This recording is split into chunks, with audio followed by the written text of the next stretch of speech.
Buenos días. Vamos a continuar con la materia.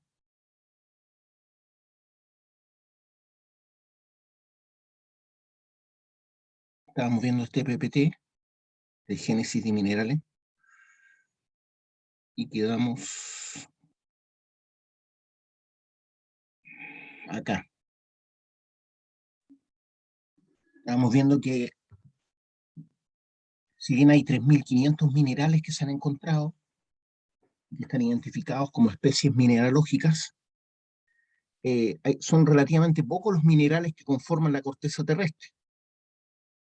Cuando digo son relativamente pocos, me refiero a los mayoritarios, ¿cierto? A los mayoritarios. Son pocos los que tienen, los que están en mayor cantidad, son muy pocos. Estamos hablando de 2 docenas aproximadamente.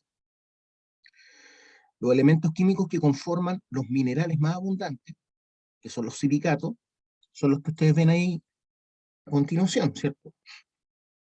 Está el calcio, por ejemplo, el sodio, el magnesio, el hierro, el aluminio, el sílice, obviamente, y el oxígeno, porque todos estos son silicatos. Por lo tanto, tienen que tener sílice y oxígeno. Eso es lo que los caracteriza. Esa asociación entre sílice y oxígeno es lo que las caracteriza. Pero hay otros elementos que también son abundantes, como les dije, el magnesio, el hierro, el sodio, el calcio, ¿ya? El aluminio, el potasio, el magnesio, ¿ya? Entonces, si se dan cuenta, no son muchos los elementos que conforman mayoritariamente la corteza terrestre. El 63% en volumen de la corteza terrestre está formado por tectosilicatos. Son tres los tectosilicatos: la plagioclasa, la ortoclasa y el cuarzo. Le había dicho, ¿cierto?, que la plagioclasa tiene otro nombre, ¿cierto? Y es el feldespato sódico, ¿ya? Este es blanco, el feldespato sódico, ¿ya? La plagioclasa se caracteriza porque es blanca. Y la ortoclasa se caracteriza por ser rosada. La ortoclasa se caracteriza por ser rosada. Se llama también feldespato potásico. A mí me sirvió diferenciarlo, como se llama ortoclasa, y feldespato potásico suena como el trasero, ¿cierto? Potásico. Me acordé de que esta sería la ortoclasa. Y me acordé del color, asociándolo con el mandril, ¿cierto? Estos, estos simios, ¿cierto?, que uno ha visto en los zoológicos, que tienen el trasero colorado, medio rosado. Entonces, por eso me acordé yo, y esa era la forma de asociar la diferencia entre la plagioclasa y la ortoclasa. El despato potásico, ortoclasa. El despato sódico, que es el blanco, plagioclasa. Y el cuarzo, ¿cierto?, que todos lo conocemos, es SiO2 simplemente. Pero dependiendo de las impurezas que tenga, puede tomar otro nombre. Por ejemplo, la amatista. La amatista es cuarzo, pero tiene una impureza que la hace verse, que toma la tonalidad lila, ¿cierto? La amatista. Y por eso la gente lo toma un mayor valor. Asimismo hay otros, como el ópalo, ¿ya?, que también es un tipo de cuarzo, pero que tiene impurezas. Después, en un 16% del volumen de la corteza terrestre, están los silicatos en cadena, que son los piroxenos y los anfíboles, ¿ya? Estos son los silicatos obscuros, silicatos obscuros. Entonces tenemos el ortopiroxeno, la augita y la hornablenda. Esos son los piroxenos y anfíboles: hornablenda, augita y ortopiroxeno. Fíjense en la fórmula, ¿ya? Por ejemplo, aquí en la plagioclasa, ¿cierto? Voy a borrar esto ahora. En la plagioclasa tenemos calcio, sodio, aluminio, silicio. Y además tenemos acá asociado el aluminio con un óxido de silicio. Aluminio está ligado a un óxido de silicio. ¿Ya? Después la ortoclasa tiene potasio, por eso se llama feldespato potásico. ¿Ya? Por eso se llama feldespato potásico, porque tiene potasio. Potasio, aluminio, silicio obviamente y oxígeno. Y el cuarzo simplemente es SiO2. Estábamos viendo los silicatos en cadena, que son los piroxenos y anfíboles, y que corresponden a un 16% del volumen de la corteza terrestre. Los ortopiroxenos también tienen una asociación de magnesio y hierro, si se dan cuenta, magnesio y hierro. Y SiO3, o sea, un trióxido de silicio. La augita es calcio, magnesio, hierro. Les recuerdo que el calcio es un metal. El calcio es un metal, al igual que el litio. Calcio, magnesio, hierro, está asociado a un Si2O6. Si2O6. Y la hornablenda, les recuerdo que estos se llaman, todos los que están asociados con sílice se llaman silicatos, ¿ya? A pesar que uno podría pensar que son óxidos porque están asociados al oxígeno, no son óxidos, ¿ya? Se ordenan como silicatos. Hornablenda, dice abajo, hornablenda, tengo un sodio, 2 calcio, un magnesio, un hierro asociado con aluminio, pero dice un 5 ahí, significa que hay 5 magnesios, 5 hierros y 5 aluminio. Aluminio, sílice, y sale un 4, porque hay 4 átomos de aluminio, 4 de silicio, es una tremenda molécula. Por lo tanto, la estructura que tiene, digámoslo así, es poderosa. O11, y eso para más remate tiene un 2 afuera. Por lo tanto, todo esto se repite 2 veces. OH2, ¿ya? Entonces, una de las más complejas es la hornablenda. Inosilicatos, 3%, dice. Pero antes de los inosilicatos están los filosilicatos, que corresponden a un 5% del volumen, ¿cierto?, de la corteza terrestre o litósfera. Tenemos la biotita, la moscovita, estos están en inglés, por eso lo leo como en español, biotita, moscovita, clorita. Seguramente la moscovita fue descubierta en Rusia, por eso le llamaron de Moscú, ¿cierto? Clorita.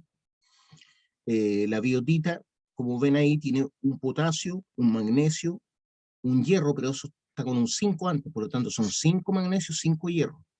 Aluminio, Si3, O10, o sea, 10 átomos de oxígeno, OH, este F es flúor, y 2. F era flúor, no recuerdo bien qué lo que era la F, creo que es flúor. La moscovita tiene un potasio, 2 aluminio, un aluminio con Si3, O10, OH2. Y la clorita, un átomo de magnesio, uno de hierro, pero está con un 5 abajo, por lo tanto son 5 magnesios, 5 hierro. Parece que es una asociación muy común el magnesio con el hierro, porque se repite en varias partes. Aluminio, aluminio Si3 también se repite en varias partes. O10, OH8. ¿Ya? ¿Por qué se ligan estos átomos? Porque son químicamente amigables, se tienden a unir, se tienden a unir, a asociar. ¿Por qué? Por un tema electromagnético, ¿cierto? De atracción entre las cargas positivas y las cargas negativas. Algunos tienden a liberar electrones, otros tienden a recibir electrones, y por eso se asocian, ¿ya? Un proceso de óxido-reducción. Esto ya los vimos ya. Y finalmente quedan los inosilicatos, que corresponden a un 3% en volumen, pensando que en un solo mineral es harto, ¿cierto? En un solo mineral es harto, porque ese mineral se llama olivino, y lleva su nombre, ¿cierto?, porque es color verdoso, parecido al color del olivo, ¿ya? Como las aceitunas de Tiltil, ese color más o menos tiene. Entonces, tiene un magnesio, un hierro nuevamente, que es una asociación típica, Se nota que hay ahí una asociación electromagnética importante entre el magnesio y el hierro, pero está con un 2 abajo, ¿cierto? Significa que son 2 magnesios, 2 hierros y un SiO4, ¿ya? Todas estas son las fórmulas químicas que tienen los minerales, ¿ya? La plagioclasa siempre se va a presentar así, la ortoclasa siempre se va a presentar así, el cuarzo siempre se va a presentar así, puede tener impurezas que le haga cambiar de color solamente. Biotita, moscovita, las impurezas no son parte de la molécula, ojo con eso. Las impurezas de la amatista no son parte de la molécula del cuarzo. Ortopiroxenos, agujitas, cada una tiene su fórmula química. Y esa es una característica esencial de todos los minerales. Los minerales tienen una representación química única, ¿ya? Que se llama fórmula química. Y recuerden ustedes que las rocas están constituidas por minerales. Vimos que el granito tenía varios minerales, ¿se acuerdan? Y retrocedemos. El granito tenía varios minerales, está conformado por varios minerales que se asocian para formar el granito. Teníamos los piroxenos, los anfíboles, la ortoclasa, la plagioclasa, el cuarzo, ¿ya? Entonces lo que estamos viendo ahora son los minerales, que son los que conforman las rocas. Las rocas no tienen una fórmula química, ¿ya? No tienen un porcentaje específico de minerales en su constitución. Se podría decir que son una asociación un poco aleatoria, pero siempre tienen características comunes. El granito siempre va a ser rosáceo, porque tiene más ortoclasa que plagioclasa. Pero los minerales son únicos en ese sentido, ¿ya? Le había especificado que tienden a formar celdas, no es que tiendan, forman celdas unitarias. Una celda unitaria es una conformación geométrica, ¿cierto? La forma más básica es la cúbica, sistema cristalino cúbico, pero hay otros sistemas cristalinos en los cuales cristalizan estos minerales, ¿ya? Lo que estoy dibujando simplemente es una forma geométrica tipo cubo, que es una de las tantas, ¿cierto? Una de las 7, uno de los 7 sistemas cristalinos en donde los minerales cristalizan. Voy a borrar eso, no me quedó muy bonita. Voy a tratar de mejorarla. Parece que mejoró. Y falta, como se vería, ¿cierto? Esta parte. Y esta parte tampoco la estoy viendo, ¿cierto? Está atrás. Igual que este está acá.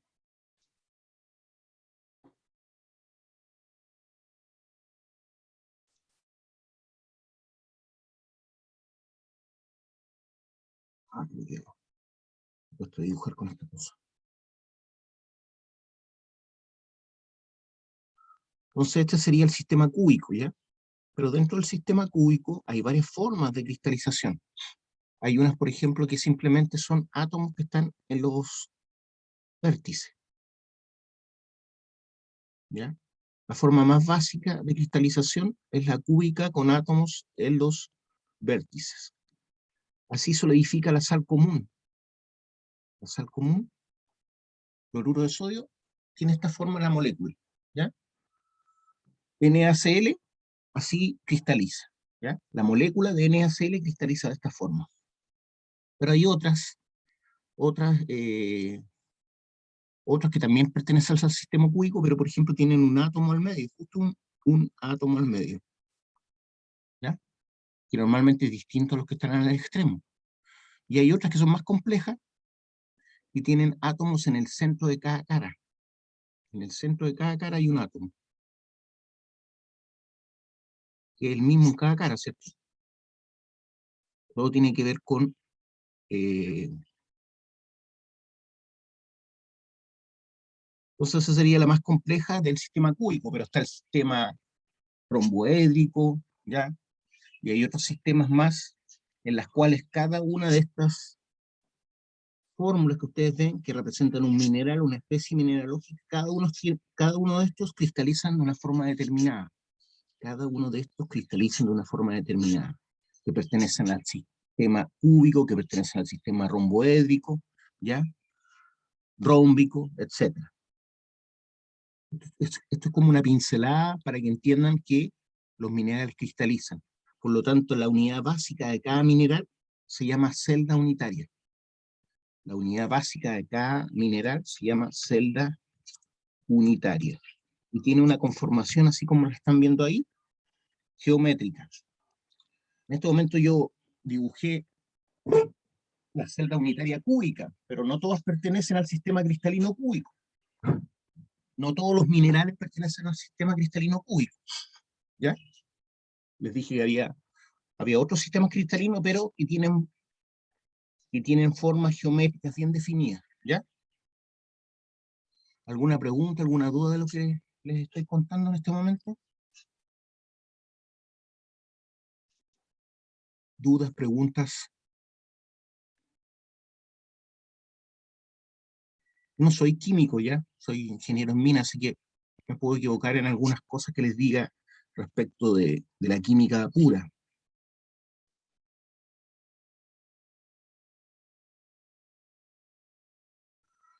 Aquí tenemos, ¿qué es lo que tenemos acá? Tenemos los elementos, ¿cierto?, más abundantes de la corteza terrestre, ¿ya? El sílice corresponde a un 59,3% de la corteza terrestre.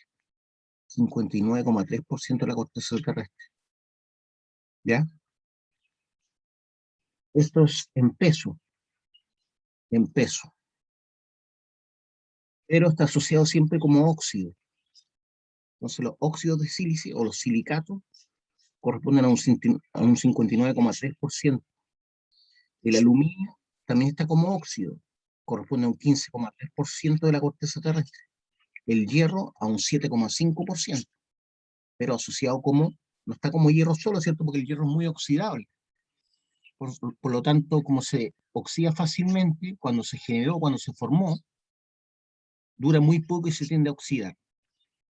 Por eso siempre lo encontramos como óxido, o la mayoría de las veces.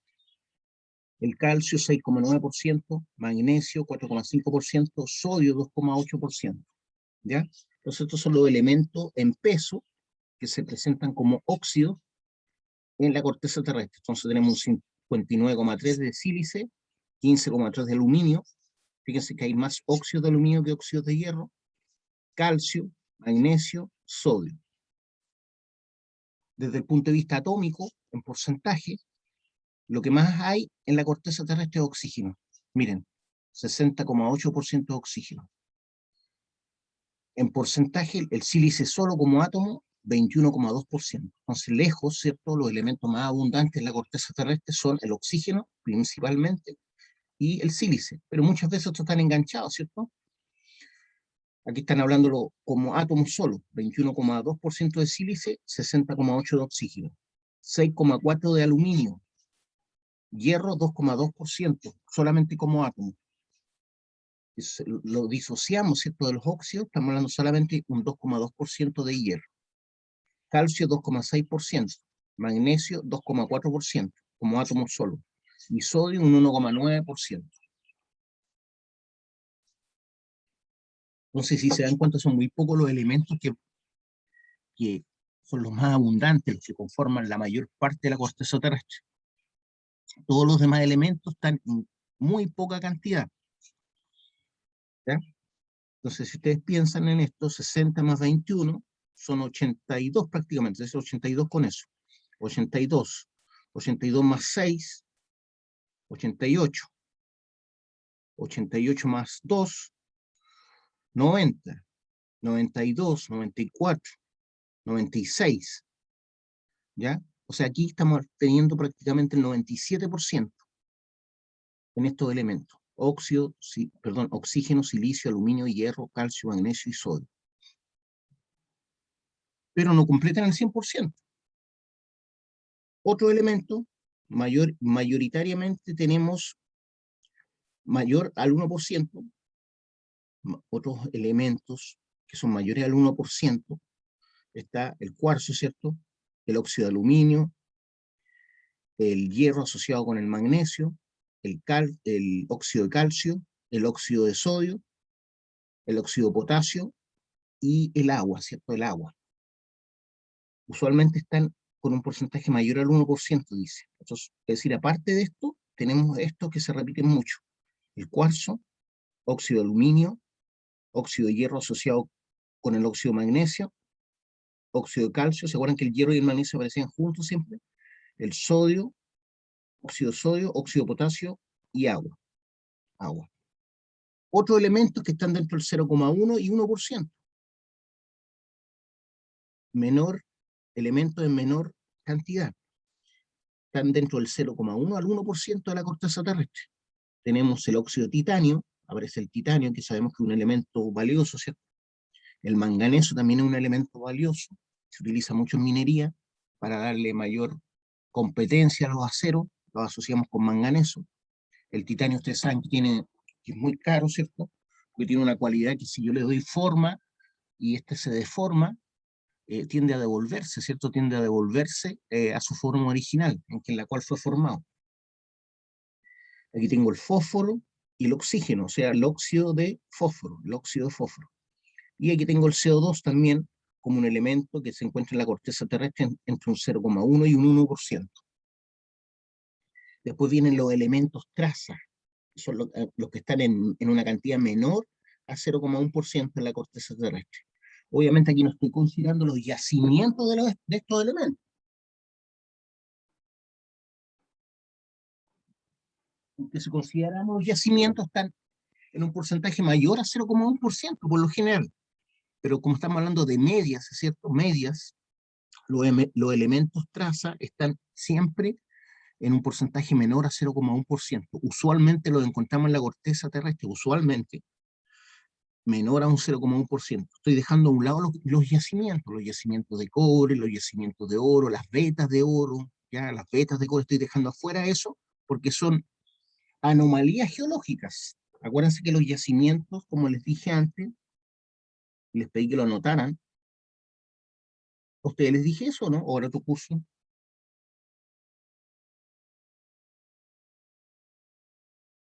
El otro curso parece, Anomalías geológicas. Como no les veo las caras, para mí son un 300, un 301, entonces no me cuesta saber si le dije a un curso u a otro.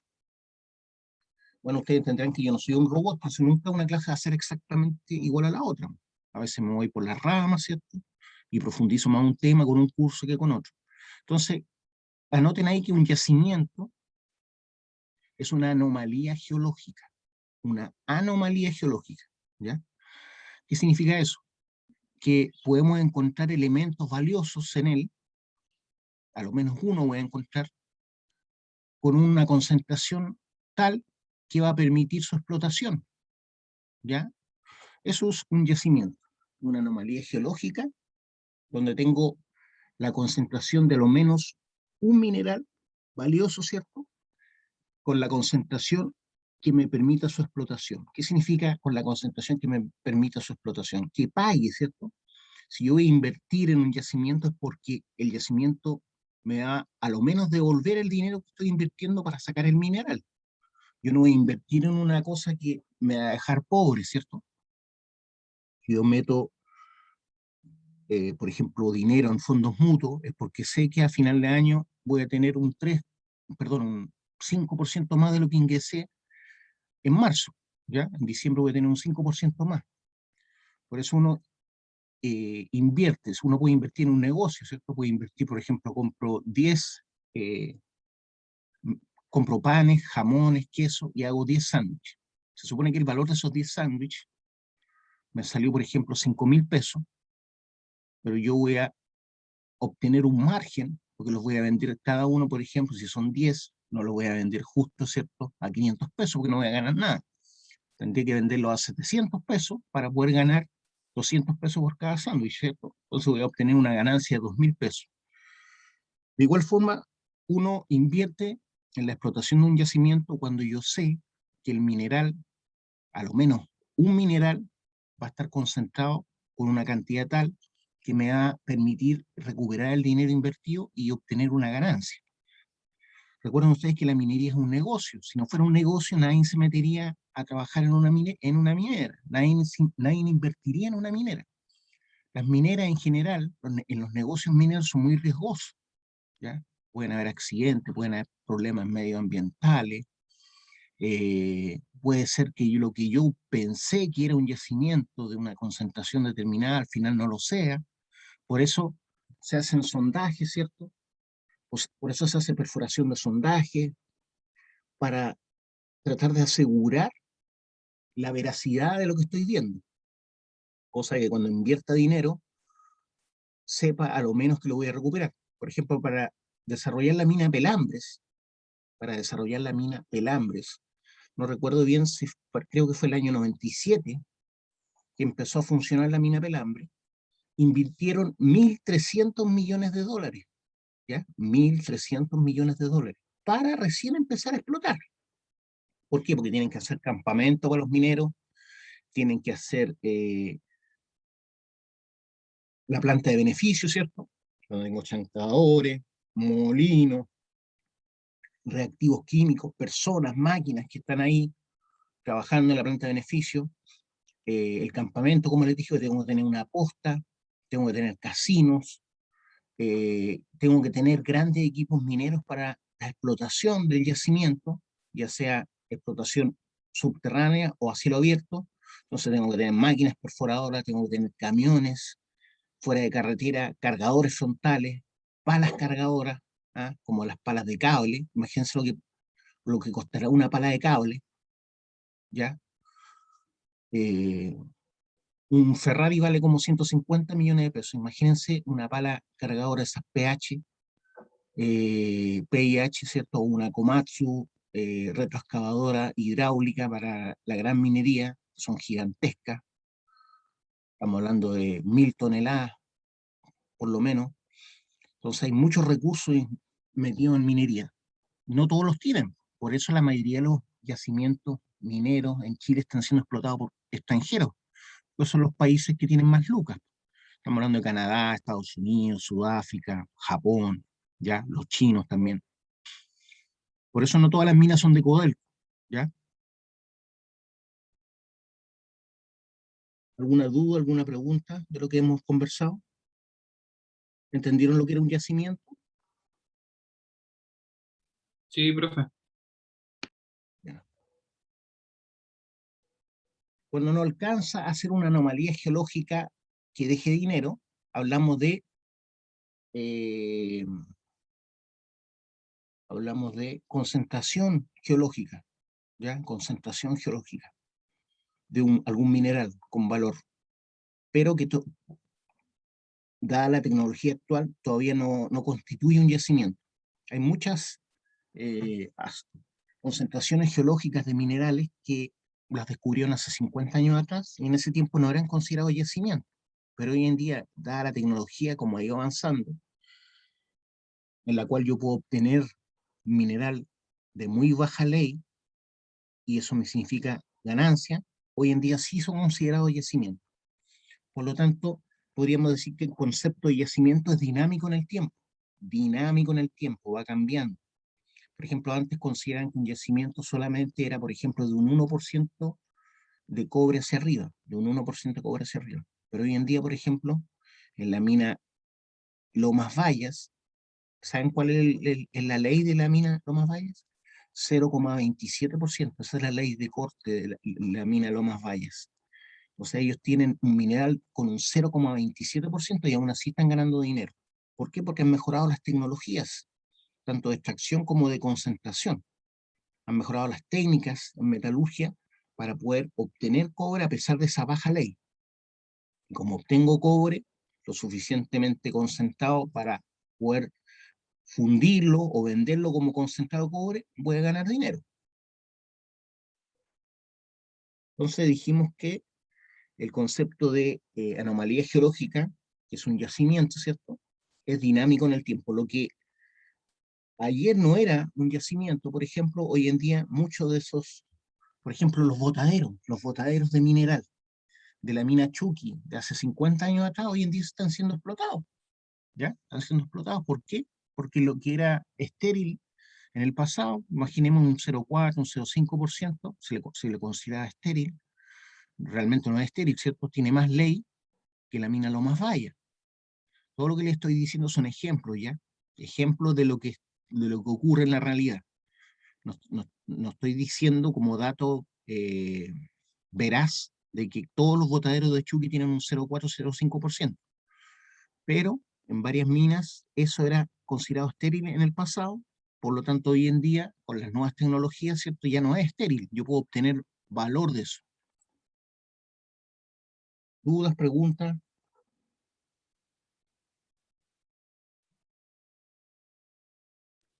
Personalmente no, profe.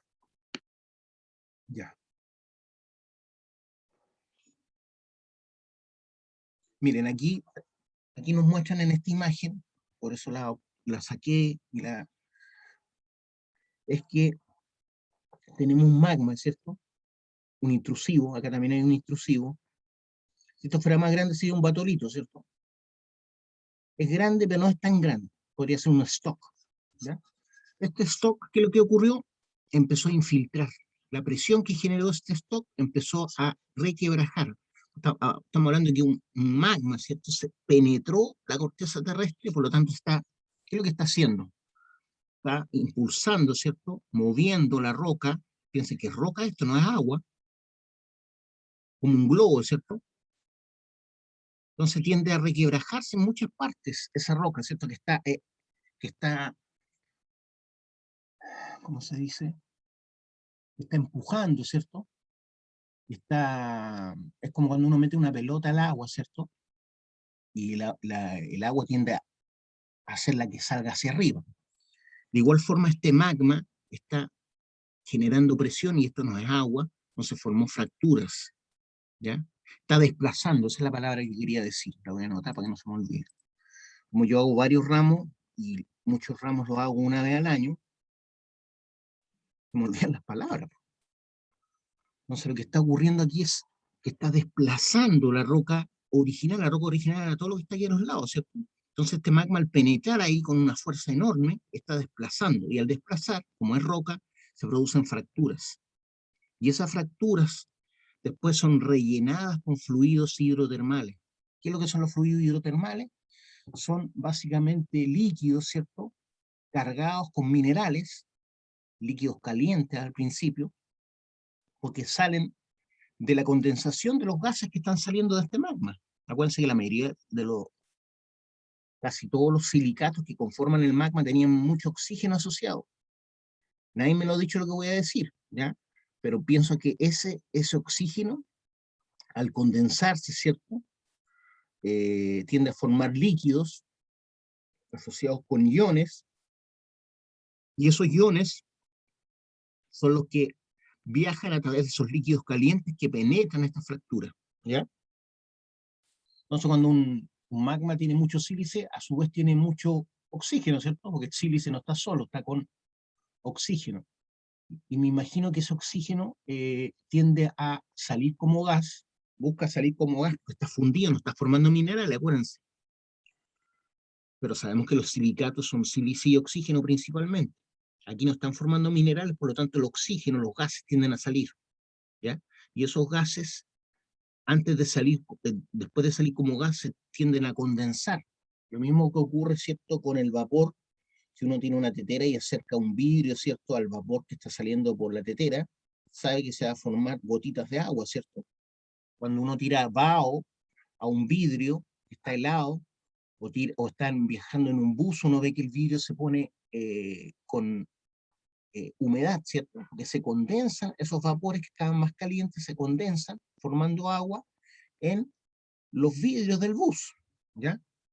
Y no es tufo lo que está ahí en el vidrio del bus, no son bacterias las que están ahí en el vidrio del bus, es simplemente agua condensada, limpia, porque se condensó ya.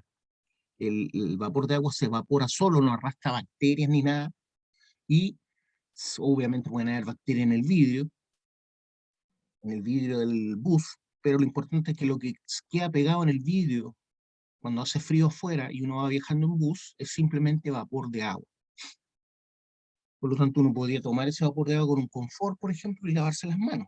Cualquiera lo diría, ay, qué asqueroso. No, es vapor de agua solamente. Ya, pues entonces ese vapor, esos vapores, ¿cierto?, que se condensaron, penetraron estas fracturas y una vez que se enfrían, solidifican formando concentraciones metálicas, ¿ya? ¿Por qué? Porque por esos fluidos hidrotermales, que al principio están calientes, ¿cierto?, arrastran iones metálicos que estaban aquí en el magma. Iones de hierro, iones de cobre, iones de oro, iones de plata. Y estos, mientras está el fluido, se tienden a asociar. Entonces forman yacimientos betiformes, yacimientos tipo vetas. En este momento estamos viendo vetas, ¿cierto? Porque están paradas. Cuando se forman acostadas, se habla de mantos. Cuando los depósitos son más bien horizontales, hablamos de mantos, pero cuando son verticales, hablamos de vetas. Y así es como se forman las vetas, ¿ya? Son depósitos, ¿cierto?, betiformes de origen hidrotermal. Hidrotermal. No sé si me tienen alguna duda, alguna pregunta de los que les he explicado. ¿Dudas, preguntas, chiquillos? No, No, profe. No, profe. Ya, la idea es que vayan anotando las cosas, pues no se queden solamente con el video, porque si no después, con el tiempo, ¿cierto?, ¿qué van a tener? A no ser que guarden los videos para siempre en su computador, pero no pueden tener todas las clases de todos los profes. Ya. La idea es que vayan generando sus apuntes para que después los vayan utilizando. Yo, por ejemplo, generé apuntes para carguillo y transporte, perforación y clonadura, geología, los ramos que yo consideré que eran como más importantes para el área, en el área que yo me quería desenvolver, que era el área minera. Yo soy ingeniero en mina, no soy ingeniero metalúrgico. Entonces eso les permite después el día de mañana tener apuntes a qué recurrir y no tener que ir a internet, aunque sea bueno. Hoy en día ustedes tienen la facilidad de tener un celular y poder recurrir a ello. Pero hay cosas que no las van a encontrar en, en internet. Hay muy poco. Creo que yo fui el primero en subir un video como se... Acuérdense que todo esto del YouTube y todo esto es relativamente nuevo. Creo que yo fui el primero en subir un video de cómo se calcula la sección de un túnel, ¿ya? El año 2019 o 2018, no recuerdo cuándo fue. Cómo se calcula el área de una labor. Antes no existían, ¿ya? Y nosotros teníamos que estudiar por libros, no teníamos internet. Yo cuando salí de la universidad recién estaba el internet y era por módem, para cargar una imagen se demoraba como una hora, pues un módem de cable del teléfono antiguo. Entonces uno dejaba el computador andando para bajar una imagen, por ejemplo, se demoraba como media hora en cargarse la imagen. Entonces, y obviamente todos los libros no estaban en la internet. Hoy en día casi todo está en internet. Tienen esa gran ventaja que deben saber ocuparla. Hay que saber buscar también en internet, que no todo lo que está en internet es verdadero, ¿cierto? Entonces, así como es fácil encontrar cosas, tienen que recurrir a la fuente. ¿Cuál es la fuente de esa información? ¿Es creíble? ¿Ya? En general, Wikipedia es bueno, ¿ya? Porque si ustedes van al final, por ejemplo, ahí están las fuentes del conocimiento que está ahí. Pero si no hay fuente y hay algo solamente escrito, no hay fuentes, no hay libros, no hay documentos que avalen la información que está puesta, es mejor no creerla. Bueno, aquí tenemos la misma imagen, ¿cierto? Pero está agrandada, donde tenemos, les decía, es la misma, ¿cierto? Sí, es la misma, pero la gracia es que acá están mostrando una falla, y aquí hay un magma. Ese magma, ¿cierto?, también tiende a penetrar de alguna forma, ¿cierto?, por esa falla. Esa falla seguramente se creó por la presión generada por este magma. Es como es una falla, pasa por una zona donde hay, se supone que aquí hay napas subterráneas, ¿ya?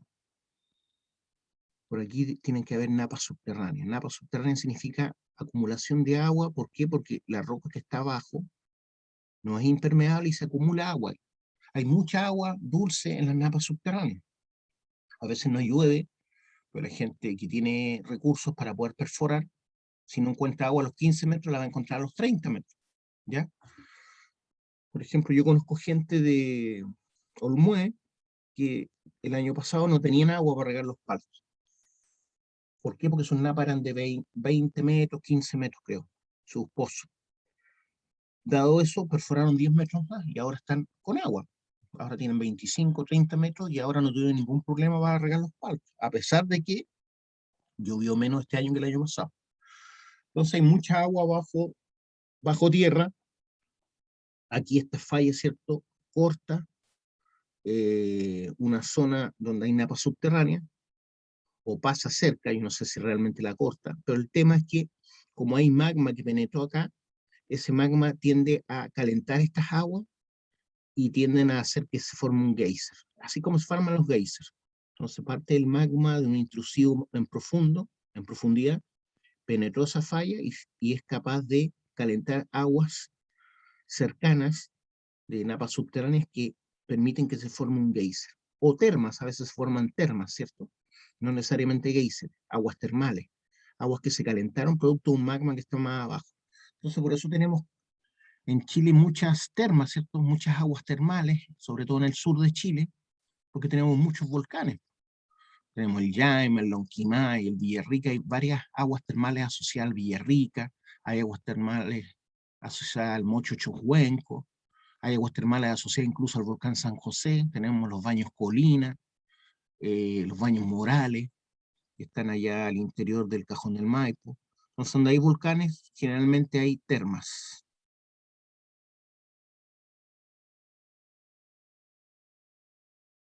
A veces forman otros tipos de depósitos que son diseminados finamente, ¿ya?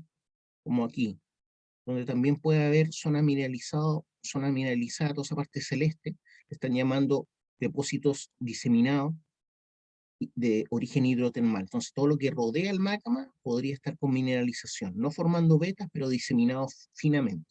Así es como se forman los pórfidos cupríferos, ¿ya? Los pórfidos cupríferos. Voy a hacer voy a parar acá y voy a dibujarles más o menos cómo se forma un pórfido cuprífero. Un pórfido cuprífero se dice que es un casi volcán, ¿ya? Entonces voy a dibujar primero, vamos a suponer que esta es la corteza terrestre, ¿cierto? Y voy a tratar de dibujar un pórfido cuprífero, voy a hacer con rojo mejor. Entonces un pórfido cuprífero es un magma, ¿cierto?, que penetró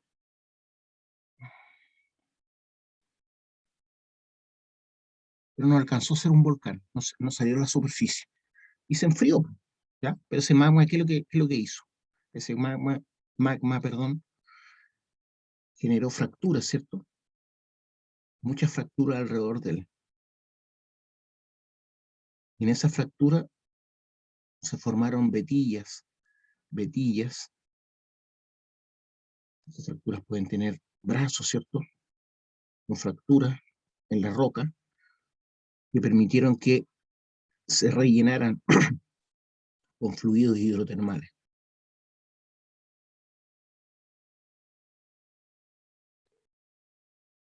A su vez, este magma hizo que parte de esta roca se formara cenolitos, ¿cierto? Rocas grandes.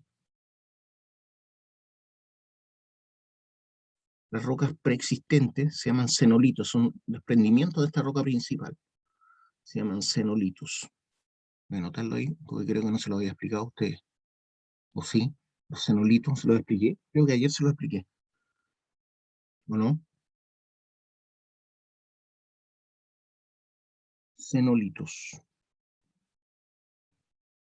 Lo expliqué ayer, creo, ¿cierto? Creo que eran los cenolitos. ¿Me confirman? ¿Alguien que me confirme? Hay 18 participantes. No estoy seguro, pero parece que no. Ya. ¿Me dice algo distinto? Ya. Bueno, la cosa es que los cenolitos son rocas preexistentes que se desprendieron de la roca madre, ¿cierto? Que esta era la roca madre principal. El magma penetró después, ¿cierto? ¿Entienden ese concepto? La roca originaria madre era todo esto, ¿cierto? Pero después penetró un magma, por eso se llaman intrusivos, viene de intruso, ¿cierto? Y penetró toda esta zona. Vamos a hacer con un lápiz más grueso. Este magma penetró toda esta zona, ¿cierto? Y al penetrar se produjeron fracturas, algunas fracturas más grandes que otras, y en algunas partes se soltaron trozos de roca que fueron rodeados con magma. Esos son los cenolitos. ¿Ya? Ese magma a su vez generó fracturas, y esas fracturas permitieron que fluidos hidrotermales penetraran esa zona y se formaran yacimientos, vetillas pequeñas con mineralización, vetillas pequeñas con mineralización. La estoy colocando con verde para que lo asocien al cobre. Acuérdense que el cobre cuando se oxida se pone medio verdoso. ¿Ya? Porque muchos óxidos de cobre son verdosos. El sulfato de cobre también medio verdoso. Entonces, cuando se forma un yacimiento de esta forma, se llama porfio cuprífero. Porfio cuprífero. ¿Ya? Y es un mega yacimiento. Es un yacimiento enorme.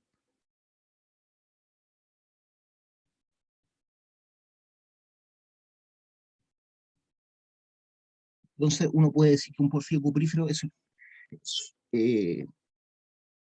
se genera a partir de un casi volcán, ¿cierto? Porque este magma, si hubiera llegado hasta arriba, hubiera sido un volcán. Pero no llegó hasta arriba, llegó cerca a la superficie, pero no llegó hasta arriba. Entonces, ¿qué pasa con este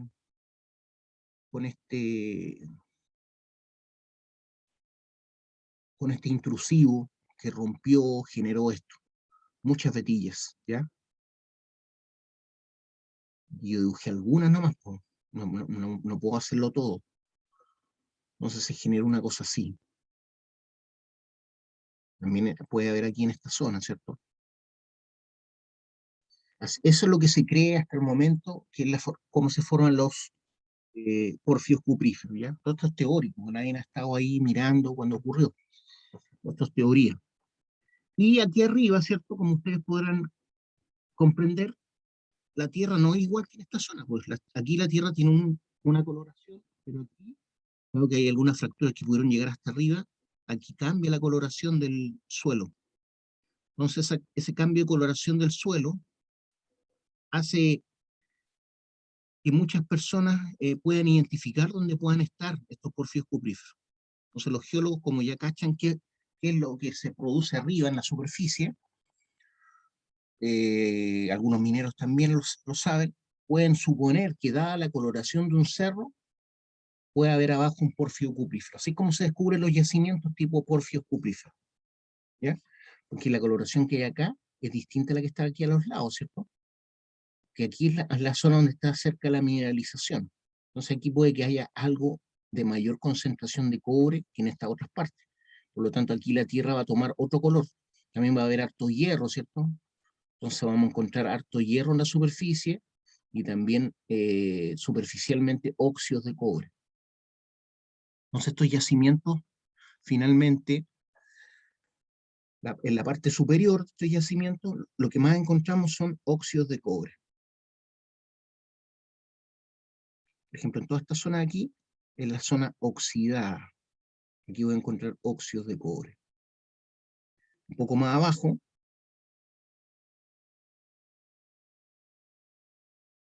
voy a encontrar sulfuros secundarios. Sulfuros secundarios.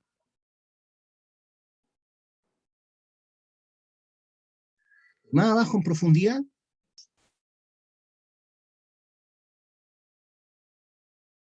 voy a encontrar sulfuros primarios. Sulfuros primarios. Los sulfuros primarios son las rocas originales, por eso se llaman primarios. O sea, la roca que se forma originalmente son todos sulfuros primarios. Después, con el tiempo, como aquí ha infiltrado agua, ¿cierto? Piensen que está cerca de la superficie, entonces es probable que haya infiltración de agua. Dadas las fracturas que hay, puede correr agua hacia abajo. Al correr agua hacia abajo, esta agua lo que hace es generar que los sulfuros primario se transformen primero en sulfuros secundarios, pero como está más expuesto en el tiempo, ¿cierto?, a esta agua, finalmente queda como óxido solamente. O sea, los sulfuros primarios originales aquí en la superficie se transforman en óxidos finalmente. Más abajo, donde llega menos agua, pero igual llega algo, solamente se forman sulfuros secundarios. Y eso es lo que tenemos ahí, sulfuros secundarios. Y más abajo, donde ya el agua no llega, se mantienen los sulfuros primarios, ¿ya? O sea, la mineralización inicial. La mineralización inicial son sulfuros primarios. Si está expuesto un poco de agua, sulfuro secundario. Si está expuesta a harta cantidad de agua, se forman los óxidos. ¿Me van siguiendo? Esas son las capas de un porfio cuprífero, ¿ya? Entonces este sería un porfio cuprífero, teóricamente, y estas son las distintas capas. La parte más arriba es óxido, la parte más abajo sulfuro secundario, y la parte más abajo sulfuros primarios, ¿ya? Dentro de los óxidos tenemos varios minerales, ¿ya? Dentro de los óxidos tenemos varios minerales. Voy a nombrar los minerales solamente de cobre, porque estamos hablando de un porfio cuprífero. Entonces aquí tenemos, por ejemplo, la chalcantita, la azurita, ¿ya? La crisocola, cada una con su fórmula química. Y la atacamita, por nombrar algunos. También está la cuprita también es un óxido, ¿ya? La cuprita es la más valiosa porque es la que tiene mayor concentración de cobre. Cuprita, atacamita, crisocola. Estos son óxidos de cobre que puedo encontrar en esa zona oxidada. Más abajo, ¿cierto?, voy a encontrar sulfuros secundarios de cobre. ¿Como cuáles? Como la cobelina, la bornita y la calcosina. Esos son los principales sulfuros secundarios. Cobelina, bornita, calcosina. Estoy hablando de puros minerales de cobre. Y abajo, como sulfuros primarios, básicamente tengo uno solo, que es la calcopirita. Calcopirita. ¿Ya? Entonces aquí abajo, lo que originalmente se formó fue calcopirita. Al estar expuesta a un poco de agua, se transformó en sulfuros secundarios, cobelina, bornita, calcosina. No alcanzan a ser óxidos, son sulfuros secundarios. Y cuando están expuestas a mucha agua, estamos hablando de que se transformaron, ¿no es cierto?, en óxidos de cobre como la chalcantita, azurita, crisocola, atacamita y cuprita. ¿Me siguen o no? Sí, profe. Sí, profe. Ya, chiquillos, por hoy día lo vamos a dejar hasta acá. Vayan estudiando estas materias. Todo esto es para la segunda prueba, pero no se dan ni cuenta cuando lleguemos a la segunda prueba. Ya, chiquillos, nos vemos. Chao, profe, que esté bien. Chao, profe. Profe. Chao. Tienen al diablo ahí.